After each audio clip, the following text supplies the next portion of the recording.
तो कहानी के शुरू में हम एक लड़की को देखते हैं जो एक बिल्डिंग की एलिवेटर मतलब लिफ्ट में आती है। दरअसल वो यहाँ पर एक गेम खेलने आई थी, द एलिवेटर गेम। उसने इस बारे में इंटरनेट पर बहुत सुना था। अब वो खैर एलिवेटर में जाती है। सबसे पहले वो चौथे फ्लोर पर, फिर बिना बाहर आए दूसरे और छठे फ्लोर पर आकर फिर दोबारा दूसरे।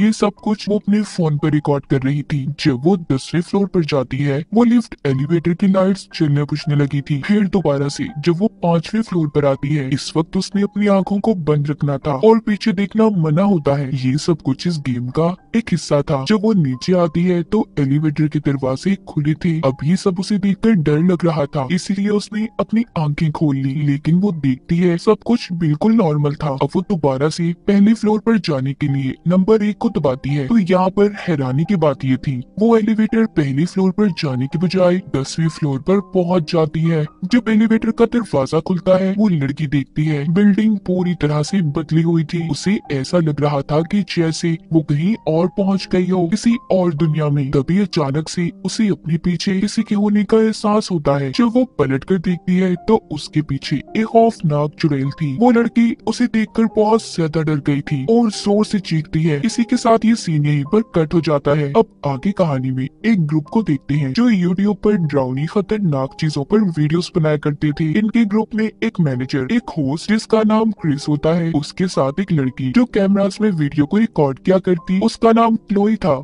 और साथ ही उसके साथ साथ इन्हीं के ग्रुप के एम्प्लॉय एक लड़का लड़की जो क्लोई के साथ मिलकर मदद किया करते थे। इन सभी का ग्रुप स्कूल से लेकर अब तक साथ काम कर रहा था। मैनेजर सबको बताता है हमें ज्यादा पैसे कमाने के लिए अच्छी वीडियोस जल्दी ढूंढनी होंगी। साथ ही यहाँ पर वो सबको एक लड़के से मिलवाता है जो बिना पैसों के इनके साथ काम करना चाहता था। मैनेजर उस लड़के को अंदर बुलाता है, उसका नाम रायन था। वो बताता है कि ये हमारी मदद करेगा। अब सब लोग उससे थोड़ी सी बात करते हैं। सब मिलकर ये बात कर रही थी कि उन्हें किस टॉपिक को लेकर वीडियोस बनानी चाहिए। यहाँ पर रायन कहता है क्यों ना हम एलिवेटर गेम को खेलें जिसके बारे में आजकल बहुत सी बातें मशहूर हैं। यहाँ पर सभी को इस गेम के बारे में पता तो था। तभी क्रिस कहता है मुझे तो ये आइडिया फ्लॉप होता नजर आता है। रायन कहता है नहीं, ये आइडिया वाकई ही काम करेगा यार। और क्या आप लोग जानते हैं कि कुछ दिन पहले की बात है, एक लड़की ने इस गेम को खेला। ये गेम सीक्वेंस तरतीब से खेली जाती है। उसने इस गेम के रूल्स असूलों के मुताबिक जब गेम को पूरा किया तो कहा जाता है कि वो लड़की गायब हो गई। उसे 5वें फ्लोर पर रहने वाली चुड़ैल अपने साथ ले गई। रायन यहाँ पर जिस लड़की की बात बता रहा था वो ही लड़की थी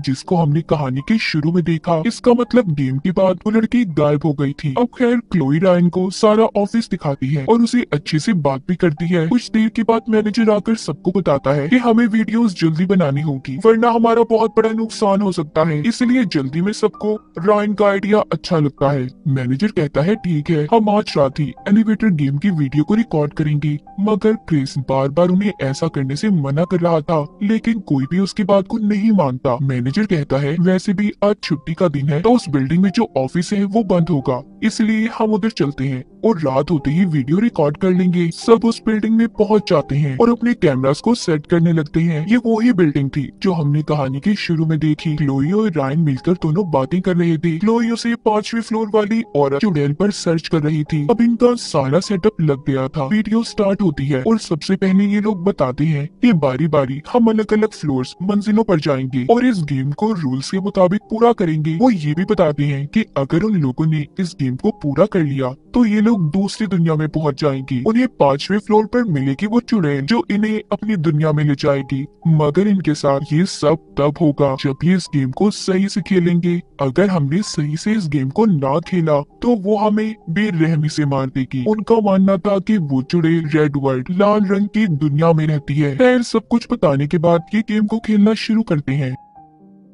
सबसे पहले उस गेम के रूल्स असूलों के बारे में जानते हैं। वो जानते थे कि उन्हें 2, 4, 6 और आखिर में 5 की तरतीब में फ्लोर पर जाना होगा। गेम के दौरान उन्हें अपनी आंखें बंद रखनी है और उन्होंने अगर पीछे मुड़कर देखा या आंखें खोली तो वो चुड़ैल इन्हें मार देगी। अब एलिवेटर में क्रिस, क्लोई और उनका एक कैमरामैन जाते हैं। बाहर रायन और बाकी के लोग रुककर कैमरास में वीडियो को रिकॉर्ड करने वाले थे। इन्होंने अपने कैमरा से उनकी कैमरास का कनेक्शन जोड़ लिया था। क्लोई और रायन नंबर्स की तरतीब के मुताबिक जब गेम को खेलना शुरू करते हैं। जब वो 5वें फ्लोर पर पहुंचे तो लाइट जलने बुझने लगी। कुछ देर के बाद सब कुछ ठीक हो गया था। अब ये दोबारा से जब पहले फ्लोर का नंबर दबाते हैं तो लिफ्ट नीचे जाने के बजाय ऊपर की तरफ जा रही थी, जैसा हमने कहानी के शुरू में देखा। मगर जब एलिवेटर आखिरी फ्लोर पर रुकती है तो दरअसल वो एक बिजनेसमैन ने बुलाई थी। अब खैर ये फिर से दोबारा पहले फ्लोर पर आ गए थे, जहाँ पर इन्हें कुछ भी नहीं मिलता। ये तो गेम खेलने के साथ साथ उस चुड़ैल को भी रिकॉर्ड करना चाहते थे, मगर ऐसा कुछ भी नहीं हुआ। इसीलिए सब जाने की बात करते हैं। रायन कहता है मेरी बात सुनो, हमें एक दफा फिर कोशिश करनी चाहिए, क्या पता हमसे कोई गलती हुई हो। मगर क्रिस यहाँ से जाना चाहता था। अब रायन उसे रोकता है और ये कहकर चिढ़ाता है कि शायद ये डर रहा है। ये उस लड़की को जानता था जो एलिवेटर में गायब हो गई। इसे डर है कि शायद उसकी आत्मा इसे पकड़ ना ले, मतलब वही कहानी की शुरू वाली लड़की। सब ये सुनकर हैरान हो जाते हैं। रायन सबको बताता है कि हाँ वो मेरी बहन थी। वो बताता है कि मैंने अपनी बहन के गायब होने के बाद उसका लैपटॉप जब चेक किया तो उसमें क्रिस के मैसेजेस थे। इसने मेरी बहन से ये वादा किया था कि वो उसकी ये गेम वाली वीडियो को अपने YouTube चैनल पर डालेगा। मेरी बहन आप लोगों की बहुत बड़ी फैन थी, वो बहुत पसंद करती थी आप लोगों को। देखिए मैं किसी पर इल्जाम नहीं लगा रहा, मैं बस इतना चाहता हूँ कि आप लोग मेरी थोड़ी सी मदद करते। ये सुनकर क्रिस हंसने लगा था। तुम्हें क्या लगता है कि तुम्हारी बहन उस चुड़ैल की लाल दुनिया में फंसी हुई है? इस बात पर रायन को गुस्सा आ गया था। तभी बिल्डिंग का गार्ड आकर उन्हें वहाँ से निकाल देता है। यहाँ से सभी अपने अपने रास्ते निकल गए थे। क्लोई जाते हुए रायन से कहती है तुम्हें पहले ही हमें सब कुछ बता देना चाहिए था। ठीक है मैं मानती हूँ, तुम्हारे गम को समझती हूँ, पर अच्छा नहीं हुआ। क्लोई भी अपने घर जाने के लिए निकल गई थी। उसका एम्प्लॉय लड़का जो उसकी मदद करता था वो भी बस स्टॉप पर वहाँ पर बस का इंतजार कर रहा था। मैनेजर एम्प्लॉय लड़की को लेकर ऑफिस में आ गया था। हम क्लोई को देखते हैं जो अपने घर आ जाती है। अपनी बिल्डिंग में पहुँचते ही उसे म्यूजिक की आवाज सुनाई दे रही थी। इस आवाज को उसने एलिवेटर वाली बिल्डिंग में भी सुना था। तभी उसे क्रिस की कॉल आती है, मगर सिग्नल्स ना होने की वजह से दोनों एक दूसरे की आवाज को सही से सुन नहीं पा रही थी। क्रिस अपने घर वाली बिल्डिंग में था। तभी उसे अपने सामने लाल रोशनी नजर आती है। एकदम से पीछे से वही एलिवेटर वाली चुड़ैल ने आकर उसे मार दिया था और उसकी आत्मा को अपने साथ ले जाती है। दरअसल क्रिस ने उसकी दुनिया का मजाक बनाया, जिस वजह से उसे गुस्सा आ गया था। उधर रायन भी अकेला बहुत परेशान था और अपनी बहन के बारे में सोच रहा होता है। इसलिए अब वो ये फैसला करता है कि वो अकेला ही इस गेम को खेलेगा ताकि अपनी बहन के बारे में पता कर सके। जब वो जाकर एलिवेटर गेम को रूल्स के मुताबिक खेलता है तो वो सच में लाल रंग की दुनिया में पहुंच गया था। वो दुनिया थी तो बिल्कुल हमारी दुनिया जैसी, बस लाल रंग से ढकी हुई थी। तभी उसके पीछे वो चुड़ैल पड़ जाती है। रायन उससे छुप गया था। उधर ऑफिस में दिखाया जाता है जहाँ पर मैनेजर के साथ एम्प्लॉय लड़की थी। वो कहती है कि उसका कैमरा एलिवेटर में ही रह गया है, हमें उस बिल्डिंग में जाना होगा। उन्हें वहाँ पर जाकर कैमरा तो मिल गया था। वो लड़की अपने मैनेजर के साथ हंसी मजाक करते हुए वो गेम खेलने लगती है। जब भी आखिरी फ्लोर पर पहुँचते हैं तो एकदम से लाल रंग की रोशनी आती है। उस चुड़ैल ने मैनेजर और लड़की को बेरहमी से मार दिया था। मगर ये सब कुछ उस कैमरा में रिकॉर्ड हो जाता है जो ये यहाँ पर लेने आए थे। उधर रायन लाल रंग की दुनिया में चुड़ैल से छुपते हुए एलिवेटर का इंतजार कर रहा था ताकि जब वो ऊपर आए तो ये वापस अपनी दुनिया में जा सके। यहाँ पर दरअसल होता कुछ यूँ था, जब असल दुनिया में कोई इंसान एलिवेटर वाली गेम खेलेगा तो चुड़ैल असल दुनिया में चली जाती है अपनी लाल रंग की दुनिया को छोड़कर। अब भी ऐसा ही था, चुड़ैल अपनी दुनिया में नहीं थी। इसी बात का फायदा उठाकर रायन लिफ्ट में बैठकर दोबारा से अपनी असली दुनिया में आ जाता है। तभी उस लिफ्ट में मैनेजर और एम्प्लॉय लड़की का गिरा हुआ रायन को कैमरा मिलता है। जल्दी से वो क्लोई को कॉल करता है जो अपने घर में बैठी उसी की बहन के बारे में इंटरनेट पर जानने की कोशिश कर रही थी। तभी उसके घर में लाल रंग की रोशनी आती है जो कि उस एलिवेटर वाली चुड़ैल के आने का बता रही थी।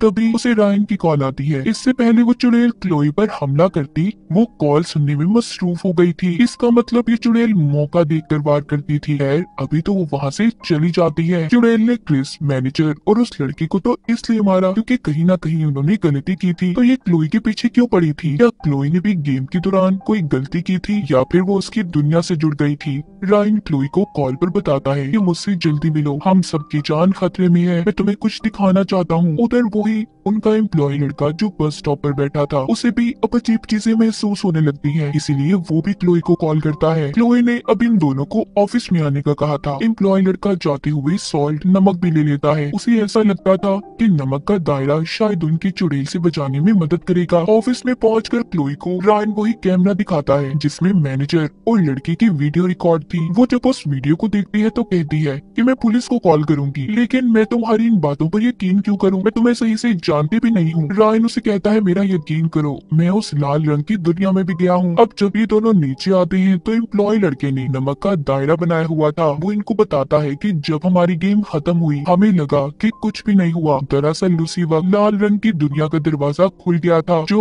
अभी तक खुला हुआ है, इसलिए चुड़ैल हमारे पीछे पड़ी है, हमें उस दरवाजे को बंद करना होगा। क्लोई भी इनको बताती है कि मैंने उसके बारे में बहुत रिसर्च की तो पता चला एक लड़की को उसके दोस्तों ने मजाक में एलिवेटर के नीचे वाली जगह पर बंद कर दिया, मगर बाद में उस लड़की के दोस्त अपनी पार्टीज में मसरूफ हो गए और उसे भूल गए। इस तरह वो 6 दिन तक उसी जगह में कैद रही। वहाँ की लाइट्स भी खराब हो गई। फिर एक दिन एलिवेटर के नीचे आकर तड़प कर मर गई और तब से ही इस गेम की कहानियां शुरू हुई। वो लड़की अब एक ताकतवर आत्मा बन चुकी है जो कि लोगों को अपनी दुनिया में ले जाती है। रायन सारी बातें सुनकर कहता है हमें उस दूसरी दुनिया का दरवाजा बंद करने के लिए फिर से गेम खेलनी होगी। क्लोई को इन सब बातों पर अब भी यकीन नहीं आ रहा था। उसे ऐसा लगता है कि शायद ये सब कहानियां ही बनी हुई हैं। तभी वहाँ पर वही आत्मा चुड़ैल आ जाती है। वो इनके करीब आने वाली थी। एकदम वो इनके पास आकर एम्प्लॉय लड़के को बेरहमी से मार देती है। ये देखकर क्लोई और रायन वहाँ से भागते हैं और दोबारा से उसी एलिवेटर गेम को खेलने उस बिल्डिंग में आ गए थे ताकि उस दुनिया का दरवाजा बंद कर सके। ये गेम खेलते हुए उस दुनिया में पहुंच जाते हैं। रायन को वहाँ पर अपनी बहन की परछाई दिखाई देती है। क्लोई उसे पीछे से आवाज देती है रायन हमें वापस जाना है, जल्दी करो, ये तुम्हारी बहन नहीं है, वो चुड़ैल हमें जाल में फंसाना चाहती है, चलो यहाँ से। क्लोई उसे अपने साथ एलिवेटर में ले जाती है। अभी नीचे जाने के लिए जब नंबर 1 को दबाते हैं तो दोबारा से ये ऊपर की तरफ आ गए थे। क्लोई समझ चुकी थी कि वो चुड़ैल इन्हें इतनी आसानी से जाने नहीं देगी। वो उन दोनों का ध्यान भटकाने की कोशिश कर रही थी जिससे क्लोई की आंखें खुल जाती हैं। उसने क्लोई को तो मार दिया था और रायन को अपनी लाल दुनिया में अपने साथ ले जाती है। रायन मरा था या जिंदा किसी को कुछ नहीं पता। आगे हम एक लड़की को देखते हैं जो एलिवेटर में इसी गेम को खेलने आई थी, जो कि क्लोई और उसके दोस्तों की कहानी सुना रही होती है, जिनके बारे में वो बताती है कि सब दोस्तों ने मिलकर गेम को खेला और फिर गायब हो गए। उनकी लाश तक नहीं मिली। जब ये लड़की गेम खेलने के लिए एलिवेटर के बटन को दबाने लगती है हम उसी चुड़ैल का हाथ देखते हैं जो अपनी कर्ज एलिवेटर में अपना नया शिकार लेने आई थी। उसका हाथ बटन पर था और इसी के साथ इस फिल्म की कहानी यहीं पर खत्म हो जाती है।